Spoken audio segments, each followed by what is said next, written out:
నేను చేసే రైస్ పేరు వెజ్ పలావ్. దానికి కావాల్సిన ఐటమ్స్ అన్నీ కూడా నేను కట్ చేసి సిద్ధం చేసుకున్నాను. నా దగ్గరన్నీ కూడా నేను కట్ చేసుకున్నా. మీకు ఇంకా ఎక్స్ట్రాగా కూడా వేసుకోవచ్చు. Meal maker, green peas, beans, ఇంకా మీరు ఎక్స్ట్రా కూడా మనం వేసుకోవడం చేయొచ్చు.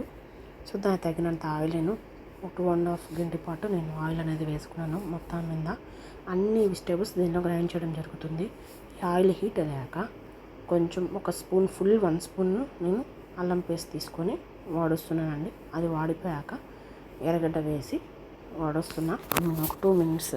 దాని టమాటా అది కూడా కొంచెం ఇది అయిపోయాక పచ్చిమిర్చి, క్యారెట్ ఇవన్నీ కూడా వేసేసుకున్నాను. అలాగా నా దగ్గర ఉన్న ప్రతి ఒక్క కూరగాయ కూడా వేసేసుకొని వాడుస్తున్నానండి. కేవలం మనం పచ్చివాసన పోయి వాడ్చి పక్కన పెట్టుకుంటే దానికి టేస్ట్ కూడా బాగుంటుంది.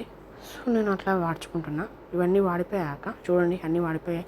నేను ముందుగా కడిగి పెట్టిన బియ్యంలో ఇప్పుడు మనం వాడ్చిన వెజిటేబుల్స్ అన్నీ కూడా వేయడం జరుగుతుంది. చూడండి, వేసేసాను.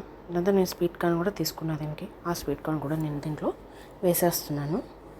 సో లైట్గా ఆయిల్ తీసుకొని ఈ యొక్క పట్టా మొగ్గ కోసం ఏగిచ్చేసి ఆ యొక్క వెజ్ పలావ్లోకి నేను వేయడం జరుగుతుందండి.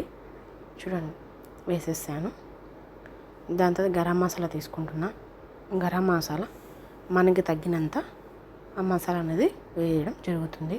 అలానే సాల్ట్ కూడా అలానే వేసుకుంటాం. వేసుకున్న తర్వాత బాగా మిక్స్ చేసేసి కుక్కర్ పెడతానండి. 3 విజిల్ రానిస్తాను. 3 విజిల్స్ వచ్చిన తర్వాత ప్రెజర్ పోయాక ఎలా వస్తుంది అనేది నేను చూపిస్తాను. చూడండి ప్రెజర్ పోతే ఎలా వచ్చింది. దాన్ని బాగా మిక్స్ చేసేసుకొని ప్లేట్లో సర్వ్ చేసుకొని దాని డిష్గా నేను రైతా పెట్టుకున్నా. సో మీరు ట్రై చేసి ఎలా ఉండో చెప్పండి. Thank you for watching. Please subscribe my channel.